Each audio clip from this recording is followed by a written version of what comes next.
Hi everyone, Jacqueline here creating my garden. Today we're going to plant some plants up in this bed. First thing I'm going to start with is the little lime hydrangeas. I'm going to put one under each window box for starters and just probably rearrange some of these plants around, and we'll just do this bit by bit as I add in some more plants for fall color here. Fall and spring color, to be honest. This bed needs a lot of color and a lot of help, so let's get started and let's plant this little lime. I've got two to put in, one under each window box here and window box there. So one thing you're going to notice about these little limes is because I got them on sale, they could use some pruning and some help. So I'm going to prune them back, and now I'm going to put tomato cages around them just to support the existing branches because they look a little frail to me. This one looks worse than the other one. If we just go over here and we look at this one looks way better. Now I've just watered them in and gave them a good soaking, but this one seems to be able to support itself much better. I'm going to put cages around them anyhow just to help them out. Okay, this one looks much better. It's been supported. I did cut a couple branches off that were kind of weeping, pushed it down good. They're occupying quite a big spot because the hostas used to be here, and so the ground is very soft. And this one I really gave a severe pruning to. It just wasn't looking good. So now the growth can go to the new leaves and branches, and hopefully it's got enough time before winter to put some roots in and get some strength to carry it through. Okay, I added 3 coral bells, no specific name on them other than the coral bells, and they're good for zone 3 to 8. So they're perfect here, and this is one of the heucheras that I can grow in my climate. A lot of the other ones I cannot grow.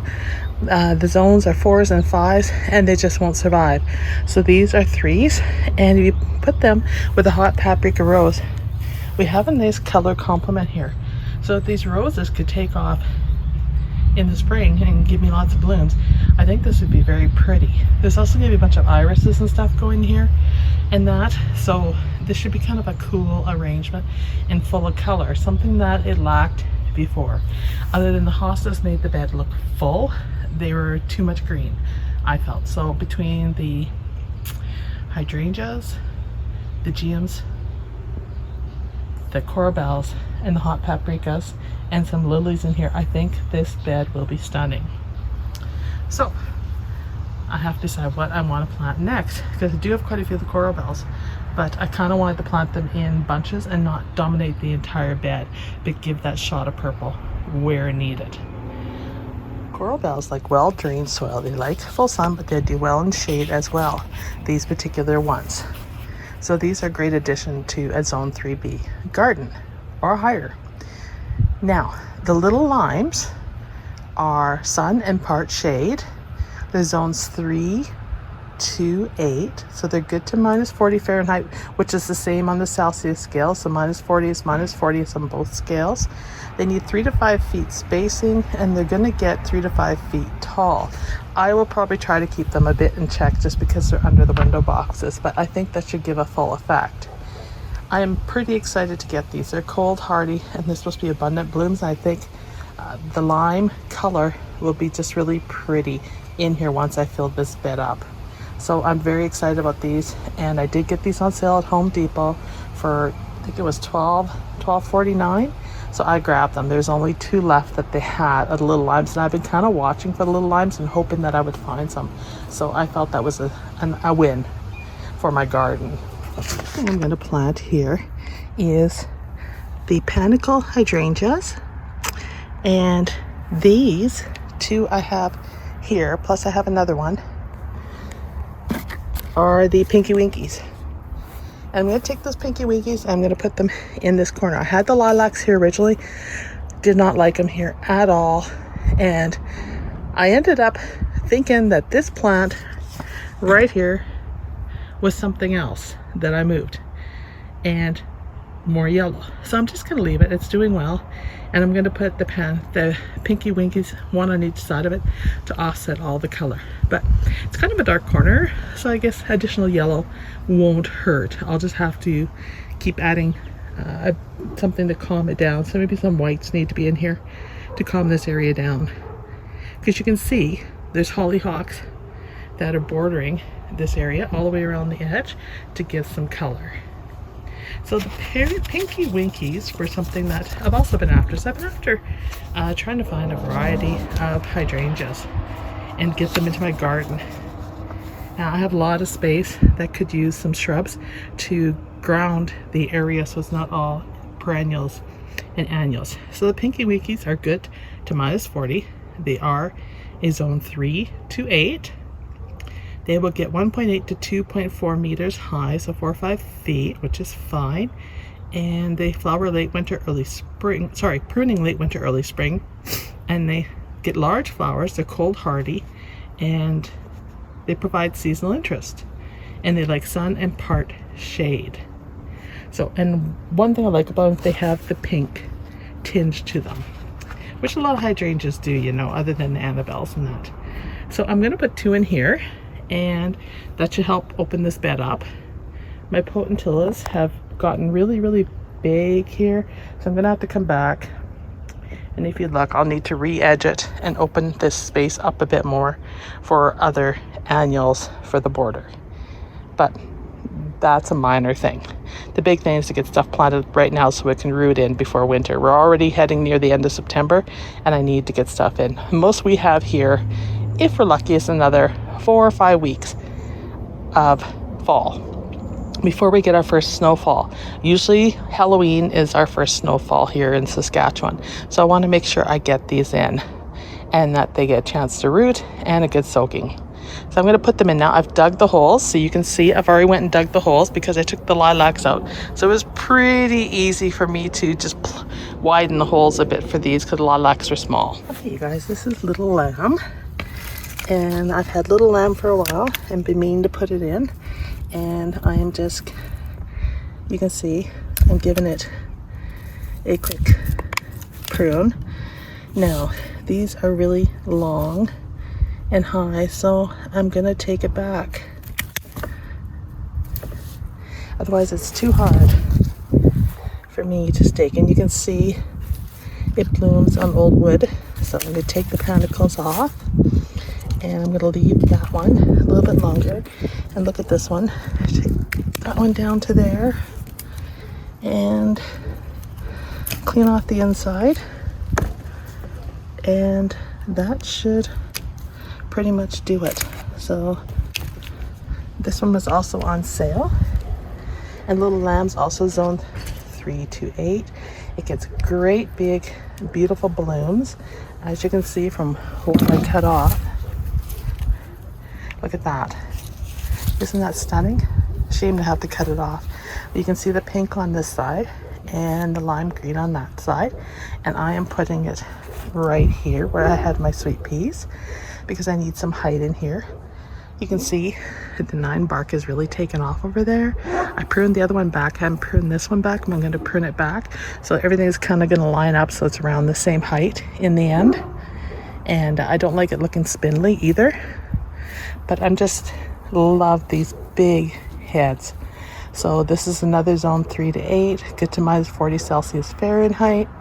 And it's going to grow about 5-6 feet high and be stunning. So let's get this in the ground. The lamb is in the ground, another easy digging. And look what I found in the pot. It's part of a glove that was in the root ball, which is interesting. So probably when they potted it up, they wore gloves and it got stuck in the root ball. So I'm sure that plant's happy to have that out of there because I'm sure that wasn't good for it. So another one. All right, so let's trim this down while I'm here so I don't forget to do it because it will bother me. And I'm just looking at the height of the other one. And I'm just going to take a few branches off.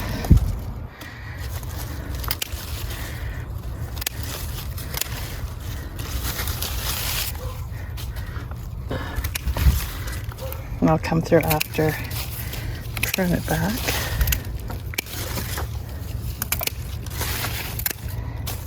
See, it already looks better. I always take it down over top of the perennials and the shrubs too. All right. And that was coming through the fence. So you don't want that happening. That looks better. I'm sure the plants will get more sun just by doing that bit of a cleanup, and they will like that.